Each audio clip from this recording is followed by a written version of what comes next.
yang bahkan namanya sudah tertulis di pintu-pintu neraka. Bisa jadi, dan bisa jadi itu adalah kamu atau saya.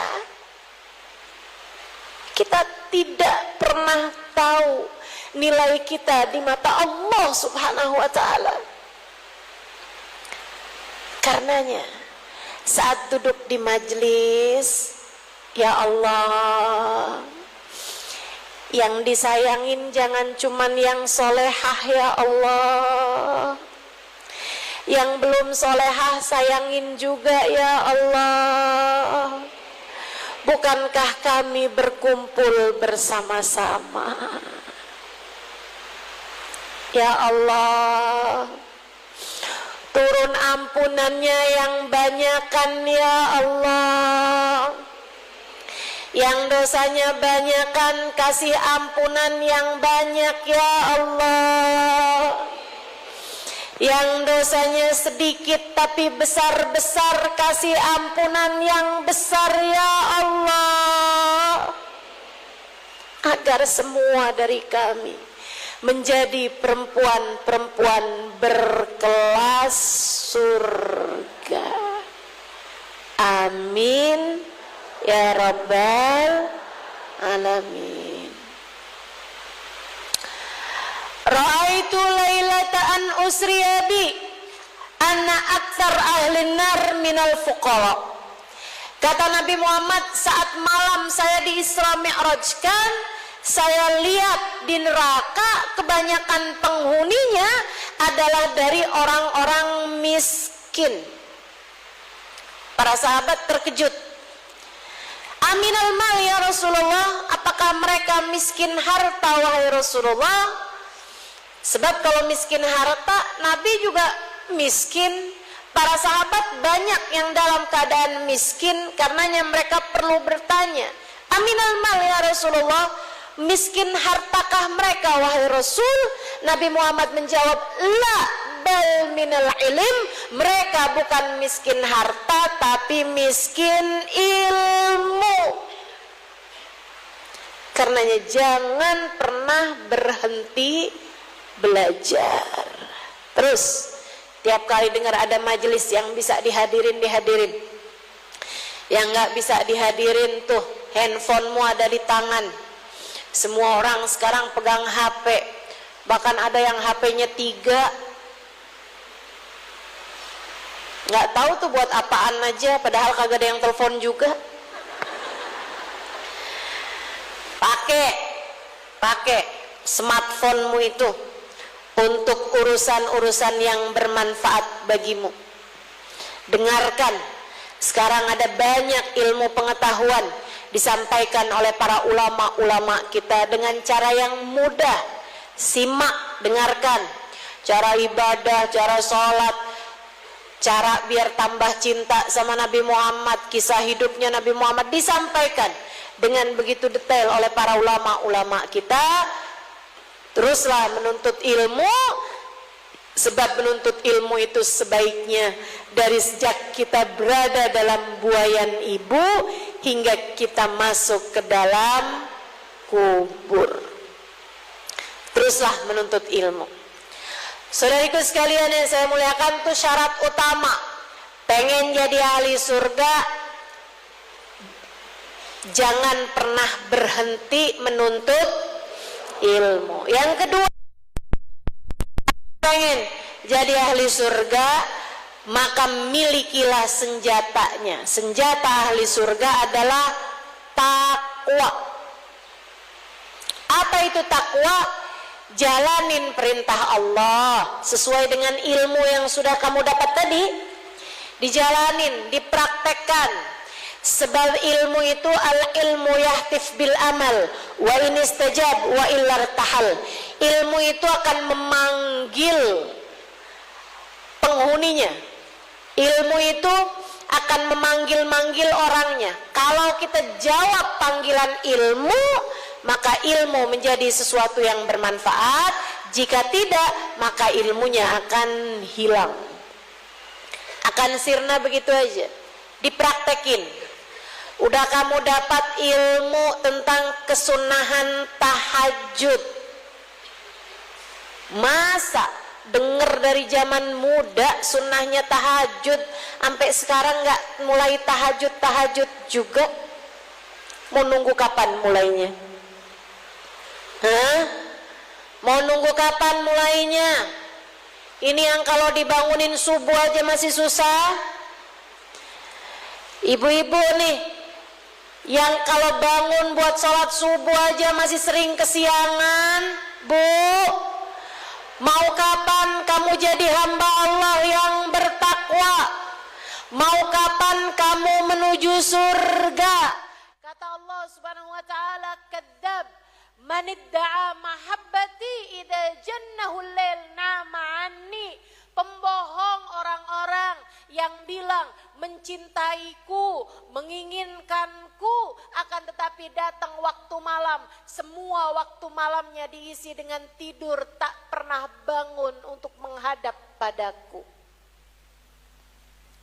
Kamu dibilang bohong pengen surganya, kamu dibilang bohong mau nyari ridha Allahnya, kamu dibilang bohong cintanya kepada Allah apabila malam demi malam, malam demi malam terlewat tanpa kamu bangun menghadap Allah Subhanahu wa ta'ala.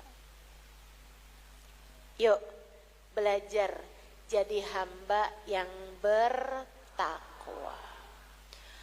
Sholat jangan tinggal. Subuh, duhur, maghrib, subuh, duhur, asar, maghrib, isya. Jangan ada yang ditinggal. Hati-hati, hati-hati. Hati-hati ibu-ibu sekalian, saya sering sampaikan padamu. Seseorang tuh kalau lagi sholat bukan hanya karena dia mau sholat, tapi karena dia masih berharga di sisi Allah. Allah mengizinkannya untuk menghadapkan dirinya kepada Allah. Sementara orang kalau ninggal sholat bukan hanya karena dia nggak mau sholat, akan tetapi karena dia tak lagi berharga di sisi Allah, sehingga Allah mengusir dia dari kehadiratnya, tidak lagi mengizinkan dia untuk menghadap kepadanya. Takwa, jalanin perintah Allah, tinggalkan dosa. Itu adalah sebesar-besar senjata untuk meraih surga. Jalan surga adalah jalan takwa. Jangan tinggal sholat, jangan tinggal puasa Ramadan. Kalau bisa tambahin dengan puasa-puasa sunnah. Kita nih sekarang berada di hari-harinya. Hari-hari buat yang sudah tidak punya hutang puasa Ramadan, nambahin dengan puasa-puasa sunnah. Dan yang masih punya hutang puasa Ramadan, saatmu untuk mengqadha puasa Ramadan pada hari-hari yang mulia ini, sehingga hutang puasa Ramadanmu terbayarkan dan pahala puasa sunnahnya kamu dapatkan. Terutamanya tanggal 8 Dzulhijjah, namanya hari Tarwiyah. Juga tanggal 9 Dzulhijjah, namanya hari Arafah.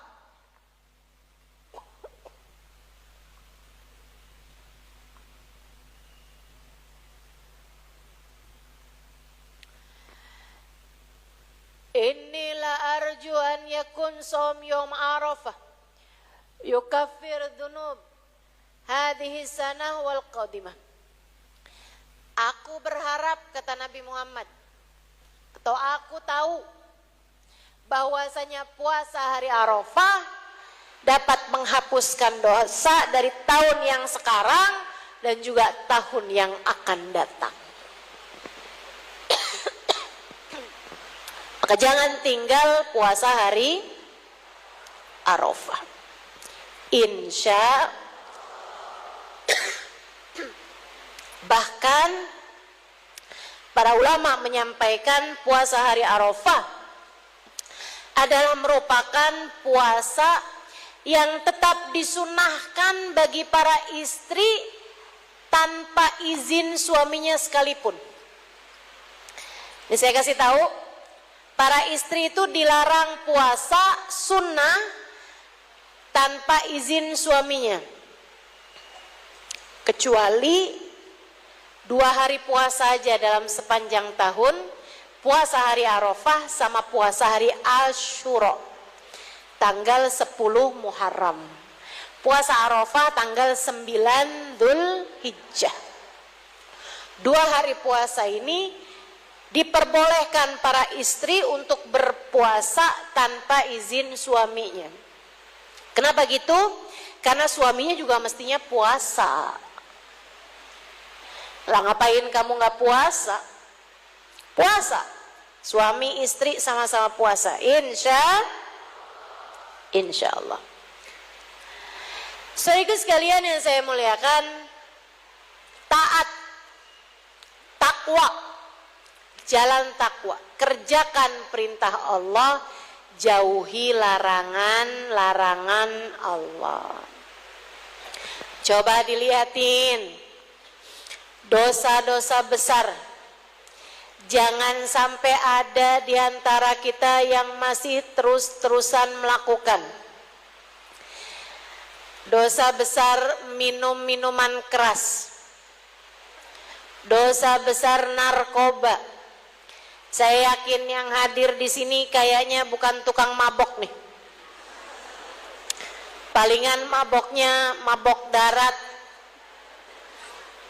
perjalanan mabok laut, atau mabok ngidam. Tapi kalau mabok karena minuman keras, insya Allah semuanya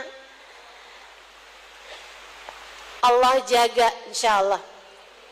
Kita hanya perlu mendoakan anak-anak kita, cucu-cucu kita, ponakan-ponakan kita, orang-orang yang kita sayangi.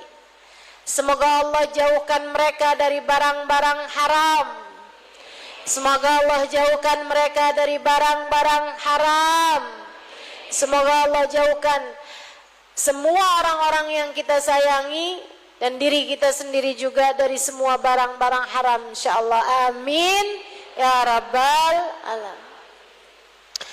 Dosa besarnya minuman keras sama narkoba, saya rasa sih kayaknya aman ibu-ibu nih, adik-adik nih. Cuman dosa-dosa besar yang lainnya belum tentu nih. Saya mau sampaikan kepadamu adik-adikku sekalian, jauhi dosa besar yang lain namanya zina. Hati-hati sama zina. Dek, jauhi zina. Gimana ya ustazah? Soalnya tuh pacar saya tuh bilang kalau kamu beneran cinta, ini adalah tanda cintamu, bukti cinta kita. Cinta tidak membuatmu dekat sama yang haram. Dek, cinta tidak akan membuatmu terjerumus kepada yang haram. Kalau ada orang bilang seperti itu, tanda cintamu adalah dengan kamu memberikan kehormatanmu kepada orang itu bukanlah cinta, itu nafsu, itu setan, itu syahwat yang mengatasnamakan ngaku-ngaku sebagai cinta. Bukan cinta yang sesungguhnya. Sebab orang kalau beneran cinta nggak akan bawa ke neraka. Orang kalau beneran cinta nggak akan bawa ke neraka. Dia hanya akan bawa ke KUA. Karenanya buat adik-adik nih yang saat ini hadir mendengarkan saya, kalau kamu punya pacar, Dek, segera putuskan atau halalkan. Ibu-ibu setuju? Ustazah, saya belum sanggup buat ngawinin. Kalau gitu putus saja, putus. Putus ya deh ya, putus sudah. Lagian umur kamu itu adalah umur yang paling enak buat nyari ilmu. Umur yang paling enak buat mendekatkanmu kepada surga. Jangan sibuk malah lari menuju neraka. Tiap kali kamu pacaran, itu kamu lagi lari-lari menjauh dari surga, mendekatkanmu kepada neraka. Na'udzubillah min dzalik. Jauhi dosa besar yang lain. Ini banyak emak-emak nih. Dosa besarnya namanya riba. Utang dengan berbunga. Kepengen beli panci baru, nyari pinjol. Kepengen punya sofa baru, utang. Utangnya berbunga. Saudariku sekalian yang saya muliakan, jangan urusan rezeki itu, Bu, dengerin saya, urusan rezeki itu kayak ukuran kaki. Kamu kalau punya kaki kecil, jangan ngiri sama yang kakinya besar. Enak ya, kaki kamu besar. Kan gak gitu. Udah aja kalau kaki kamu kecil, jangan ngiri sama yang kakinya besar. Kamu hanya perlu pakai sendal yang sesuai sama ukurannya. Orang kalau kakinya kecil, pakai sendalnya kebesaran, kan nyeplos mulu ya Bu ya. Kalau kakinya besar, pakai ukuran yang sempit, juga bakalannya sakit kakinya, lecet kakinya. Kamu hanya perlu pakai ukuran yang sesuai. Kalau kamu punya uangnya, jangan sampai juga kamu pakai baju robek-robek, daster udah bolong-bolong dipakai aja. Padahal baju yang bagus-bagus banyak. Kalau ditanya kenapa pakai kayak gitu, enak, adem yang pakai, gerah yang lihat.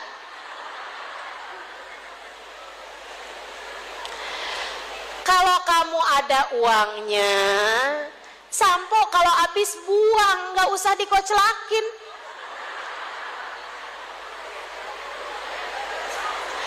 Sampai udah nggak ada lagi busanya. Min asbabil faqr. Salah satu dari penyebab kefakiran itu kalau ada orang senengannya pakai barang-barang yang sudah rusak. Kayak cangkir udah nggak punya pegangannya nih, ya. Udah potong tuh, udah putus pegangannya, itu jangan dipakai. Sayang Ustazah, jangan dipakai. Apalagi sisir yang udah pada ompong, baju yang udah robek. Kalau kamu mau pakai, jahit. Kalau kamu udah nggak mau pakai, apa kek, jadiin keset kek, jadiin apa kek gitu, jadiin lap. Jangan dipakai dalam keadaan robek atau bolong. Itu membuat Allah Subhanahu wa Ta'ala, Allah tuh jadi kayak ngelihatnya, dia dikasih nikmat juga enggak diceritakan, enggak dikasih tahu kepada orang lain. Kesannya kayak Allah ngasih kamu rezeki yang susah gitu, padahal udah Allah longgarkan rezekinya. Ya udah kalau gitu diseretin aja rezekinya gitu. pandai-pandailah tahadduts bin nikmah dengan cara itu tadi, pakailah sendal yang sesuai. Artinya kalau rezekimu luas, jangan sampai kamu pakai barang-barang rusak, jangan sampai pelit, bahkan sama diri sendiri aja pelit. Duitnya ada tapi tiap hari makannya pakai